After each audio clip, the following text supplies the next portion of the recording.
Hello, my name is Maggie Norris. My team and I looked at the perceived barriers and aids to First Nation water treatment operators in their provision of clean, safe drinking water to their communities. I would like to begin by acknowledging that we are on Treaty 6 land, homeland of the Métis and First Nation people. I would like to thank them for having us on their land. I would also like to acknowledge that this research was not Indigenous, as I am a white settler born in Ontario. I acknowledge my privilege and I have sought guidance and advice from Indigenous advisors during this project. Now, just to refresh your memory, this is the original Bronfenbrenner framework, and this is the adjusted Bronfenbrenner framework we used in our research. With this in mind, I can show you the results of our research as seen across the adjusted framework. But before we dive into the results, let me explain how we conducted the research. Our data collection consisted of using 24 different interviews from community members and water treatment operators from 3 different treaty lands within Saskatchewan. We analyzed the interviews with thematic coding and then organized the themes into a hierarchy of overarching themes and sub-themes. Finally, we characterized each theme and quote by its level within the adjusted framework. Overall, our themes broke down into 3 main categories: problems, impacts, and solutions.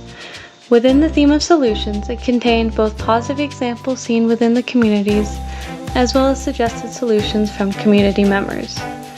To communicate our data in a simple manner, we created a visual diagram. This is the diagram we came up with that contains a summary of our data. Now it's a bit overwhelming at first, so let me break it down for you. At the bottom, here you've got the problemscape, which shows the perceived problems on the bottom and the corresponding negative impacts on the top, all of which are shown in their location across the adjusted framework, starting with the individual in the center and moving out to the reserve, federal, provincial, and cosmological, and finally temporal levels. On the top, you've got the solutionscape, similar to the problemscape, but with the perceived solutions on the bottom and the corresponding positive impacts on the top, all shown across the adjusted framework. Now, when you put it all together, you can see the distribution of the themes across the framework. Let's zoom into the problemscape to see it more clearly. Just to recap, the perceived problems are on the bottom and the negative impacts are seen on the top. Now, as you can see, the problems seem to be spread across the entire framework, with each level perceived to be part of the cause of the lack of safe, clean drinking water within the communities. However, the negative impacts are perceived to be felt primarily on the individual and reserve level, including the cultural impacts. To give you an example of what the participants said, along with how they fit into the themes and levels within the framework, I will give you a couple quotes both in the problemscape and then later in the solutionscape. For instance, some of the operators mentioned that they blame themselves for the health impacts they see within their communities. One water treatment operator said, "Culturally, my elders tell us what you put in the water is getting you sick. That's where all the cancer, arthritis, whatever, kidney problems, that's what's causing it. All the chemicals that you're putting in the water." And the interviewer asked, "Does that give you a heavy heart?" The operator responded, "A little bit, yeah." A common theme throughout the interviews was a lack of physical capacity, especially seen within the treatment plants, by either being inadequate for their water source or outdated. One interviewee said, "The only thing about the water plant would be how come the stuff is outdated, like as soon as they're done building them kind of thing, mechanical and whatever. All the systems are kind of outdated by the time they're fully in use.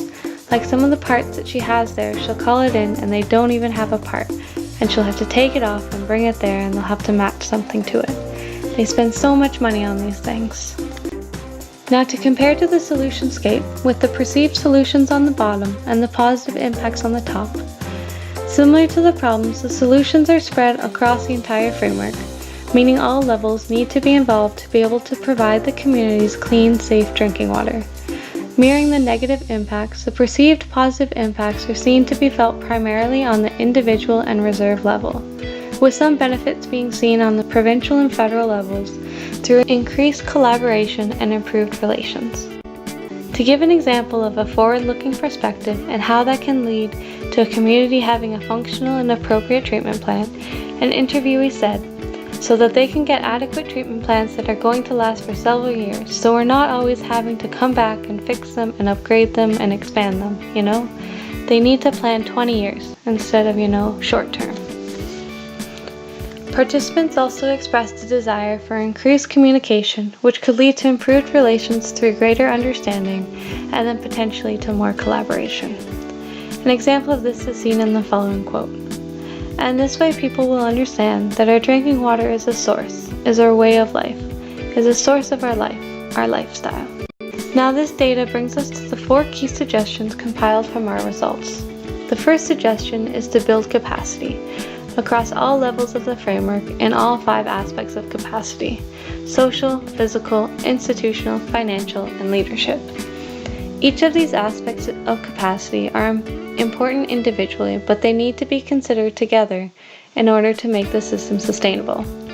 For example, having an adequate treatment plant is important, but alone is not enough. There needs to be trained operators and adequate finances to ensure the operation is smooth and maintenance is kept up to date. The next suggestion, and arguably the most important, is to consider uniqueness of place.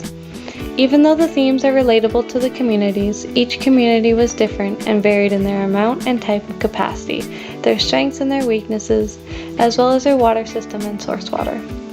Just as each community's situation is unique, so will their solutions be.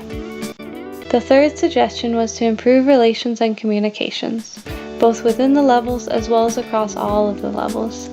Increased communication could lead to improved relations and eventually to more collaboration. Our final suggestion was to increase the focus on long-term sustainability, meaning a move away from choosing the lowest cost scenario to actively pursuing options that promote long-term sustainability within the communities. So this moves us along to the conclusions of my project. To start, through our research, it became clear that the water systems within First Nations communities are highly connected. And though there are separate levels within, all play a role in determining whether there is access to safe, clean drinking water. From that interconnection, it became clear that both the funding the federal government puts forth and their corresponding actions are important for reaching the goal of all long-term drinking water advisories being gone by 2021. Simply putting forth money is not adequate. There needs to be actions that go along with the funding. With that in mind, we believe that better understanding of the issues, both from this research and similar research that has been conducted, can help focus the efforts towards improvement and towards reaching the government's goal in 2021. Now that you've seen the results, suggestions, and conclusions from my master's project, I just wanted to highlight the benefits of using a framework to analyze my data. First, it helped me to identify the location of where the perceived problems were occurring. Then it helped me to suggest specific solutions that targeted problems at those locations. It also allowed me to look at the big picture and see the distribution of problems and solutions within the system to provide overarching suggestions. Finally, it gave me structure to my analysis and a starting place to review themes from my interview data. The framework helped focus my data, making it easier to draw conclusions and gain understanding from my results. And that's all. Thanks for listening.